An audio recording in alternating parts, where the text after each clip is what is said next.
sang pengembara dari zaman yang hilang. Di sebuah lembah yang tersembunyi di antara pegunungan yang menjulang tinggi, di mana kabut selalu menyelimuti tanah dan suara angin berbisik.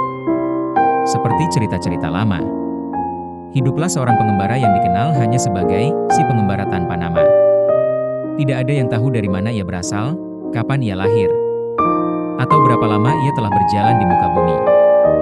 Beberapa orang berkata ia telah ada sejak zaman ketika bumi masih muda dan bintang-bintang baru saja mulai bersinar. Sementara yang lain percaya ia adalah roh yang terikat untuk berjalan selamanya di antara dunia manusia dan dunia roh. Si pengembara selalu mengenakan jubah yang terbuat dari kain kasar yang warnanya telah pudar oleh waktu, dan di punggungnya ia membawa sebuah tas kulit tua yang berisi benda-benda aneh dan misterius, sebuah batu yang bersinar lemah di malam hari, sebuah gulungan kertas yang tertulis dengan huruf-huruf yang tidak dikenal oleh siapapun, dan sebuah botol kecil yang berisi air dari sebuah mata air yang konon hanya ada di mimpi. Setiap kali ia tiba di sebuah desa atau kota, orang-orang akan berkumpul di sekitarnya, ingin mendengar cerita-cerita tentang tempat-tempat yang telah ia kunjungi dan hal-hal yang telah ia lihat.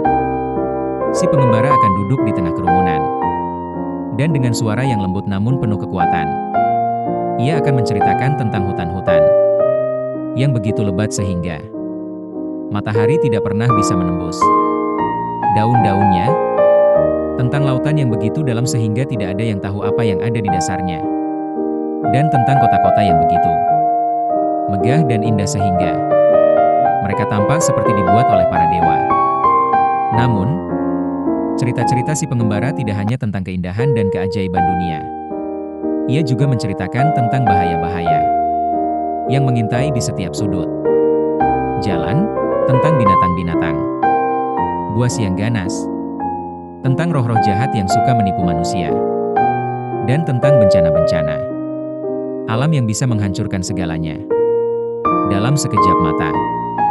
Ia mengingatkan orang-orang bahwa dunia ini penuh dengan misteri dan ketidakpastian, dan bahwa kita harus selalu waspada dan berhati-hati dalam setiap langkah yang kita ambil. Suatu hari, si pengembara tiba di sebuah kota yang sedang mengalami kesulitan besar. Sebuah wabah penyakit telah menyebar ke seluruh kota, dan banyak orang telah meninggal dunia. Orang-orang kota merasa putus asa, dan mereka tidak tahu apa yang harus dilakukan untuk mengatasi wabah itu. Ketika si pengembara melihat penderitaan orang-orang kota, ia merasa tergerak hatinya untuk membantu mereka. Ia mengeluarkan batu yang bersinar dari tasnya, dan ia mulai membacakan mantra-mantra kuno yang ia pelajari dari tempat-tempat yang telah ia kunjungi. Saat ia membacakan mantra-mantra itu, batu yang bersinar itu mulai bersinar semakin terang, dan cahaya itu menyebar ke seluruh kota. Ajaibnya, wabah penyakit itu mulai hilang, dan orang-orang kota mulai pulih.